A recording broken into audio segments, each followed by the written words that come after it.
here's a couple drills you can do to teach S2, the load to launch, the stride to launch.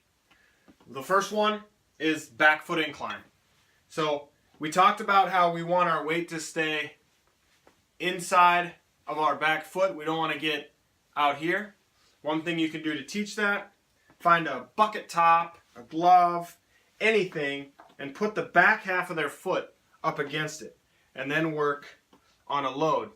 Their weight won't be able to go to the back half of their foot because of the incline. So then what you do is you take the bucket away, say feel the same thing, and then that's exactly what we feel. Now, if we've already done the sit-stand drill, then this should be fairly easy. Although if you need to, you can set up something behind that back hip and say pretend like you're sitting into it. So we pretend like we're sitting, our hips work back more than down, and we get that 60-40 load that we're looking for. Hip C. This is just a feel drill. This drill right here is one that you can use. So you get into your stance and you imagine making a C out of your body. So your hips go back, your shoulders, everything pretty much stays. You're just creating a C in your body.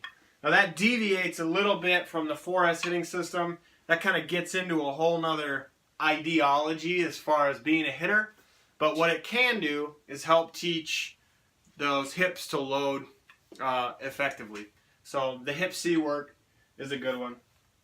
Knob front to back. You're in your stance. What you can do is set up a cone at the front of the other batter's box. Set up a cone at the back of the other batter's box. Go from stance, boom, and just work through that. And you can do that in front toss. You can do that when you're working on T work as well.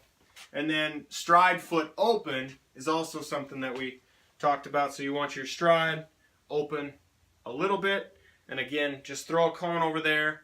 And what you can do, stride, you can hit, you can hold your finish, and then you can check and make sure what all that looks like. So there's a couple S2 drills. Back foot incline. Use anything that can raise that the backside, the outside of that back foot by maybe a quarter to a half an inch. Keep them on the inside.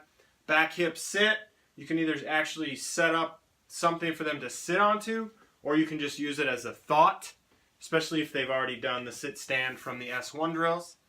The hip C, again, we don't want to get too crazy about it, but it is a good way to feel that wiggle and that load a little bit into your hips.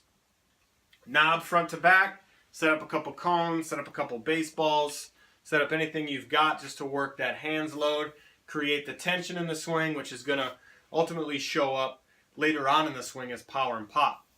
And then stride foot open. Again, you can use a baseball, you can use a hat, you can use a glove, you can use pretty much anything. So there's some S2 drills. Enjoy.